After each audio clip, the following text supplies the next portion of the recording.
Don't keep your cash in the bank. In this video, we are going to explore 3 assets that are better and safer than cash.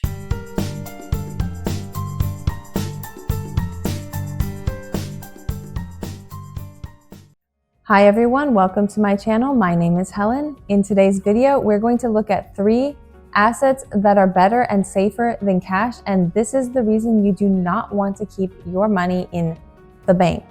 Now, before we jump into it, I do have to tell you that when you're keeping money in the bank, you are usually not going to be earning anything on that money. It's generally going to be just sitting there, which means you are losing money every year as inflation increases. The spending power of your money goes down the more that inflation is. So if you have a very high inflation rate, or if you're looking at your assets and your inflation rate is higher than the amount that you're getting from the bank, you're losing money every year. This is why you do not want to keep your money in the bank. Now let's jump into the 3 assets that are better than keeping your money in the bank. The first asset that you want to consider is land or real estate. Now, there's a few benefits when it comes to land and real estate. For one thing, land is scarce. There's only so much. It is a limited resource. That means that you only have so much land to invest in because you only have so much land available.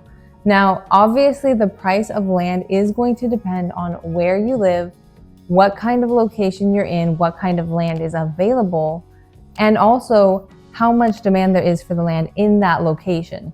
The more expensive the land, the higher the value of the land in the future as well, because that's likely to be an area where you are maybe in an urban location, or you're at least close enough to an urban location that the land has a certain amount of value. So one thing you want to keep in mind is that land is valuable. So is real estate.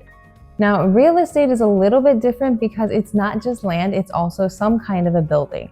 That might be a house, maybe you have a commercial property, or maybe you're looking at something like a barn or a shed. It doesn't really matter what kind of building is on the property. The real estate itself has its own value based on what it is and based on what you can do with that. So a house will generally go up in value, especially in areas where there is a reasonable high demand for that particular real estate. Even older houses can retain a certain amount of value depending on location. Now, the caveat when it comes to real estate and land is that the value depends on where you live and how much demand there is for that real estate. So if you live in an area where there is a high demand for real estate, you could be looking at major gains over time. If the area is a little bit less developed, maybe it's rural, you might not see as much demand for that land, so the property prices might be a little bit more stable. The other benefit of real estate is that you can rent out that property.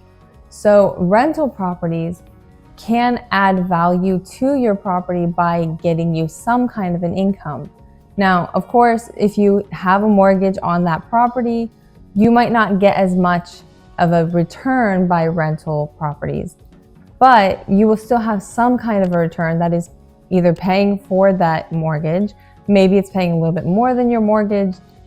It really depends on where you live and how much the rental costs are. The second asset that you want to consider when you're looking at something that is better than cash is stocks. Stocks are partial ownership of a company, which means that you are gaining returns based on the value or the perceived value of that company. If that stock or equity has a product or service that it provides, and you have some idea of how much that product or service is adding value to the company, it gives you a pretty good idea of how much the stock should be. Now, when it comes to stocks, you have 3 different options for investing. You can invest in individual stocks, which has a higher level of risk. It also has a higher return because you have one specific company that you are investing in. Alternatively, you can invest in either mutual funds or index funds. Index funds have the benefit of being something like an entire sector, or maybe you're looking at the S&P 500 or any other kind of total market index fund.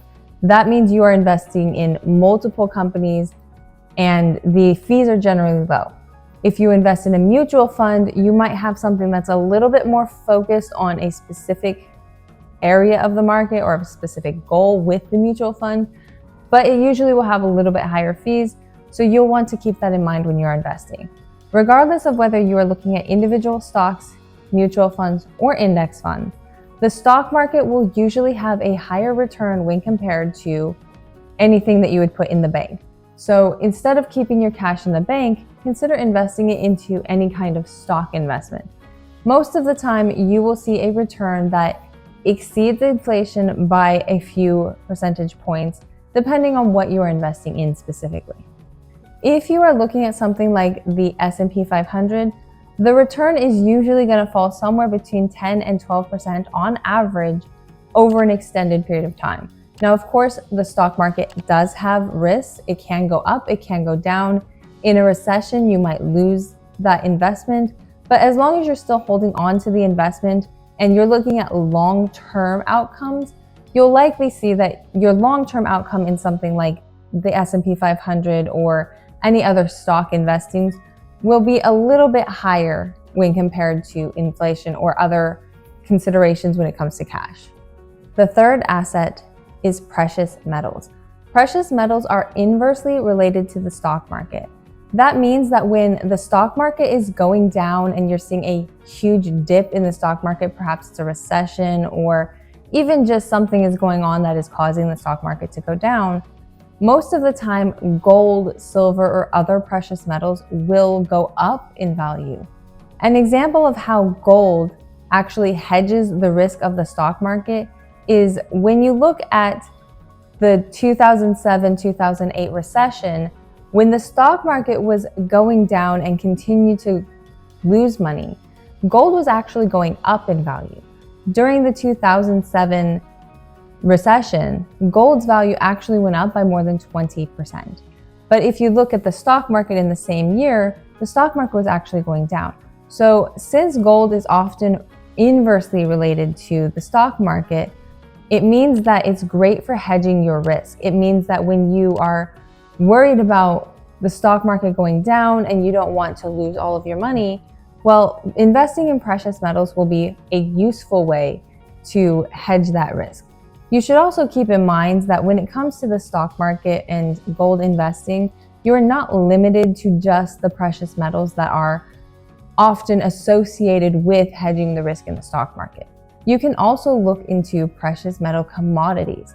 So these are the precious metals that are used in technology or other products that people make. For example, silver is often used in a lot of technological tools and things like your TV, maybe it's used in your phone. The same is true of platinum or other metals. So the more that you look into commodity-based precious metals, the more you're hedging the risk, not only if the stock market goes down, but also it has a higher rate of return when the stock market is going up because those precious metals are used in creating different products.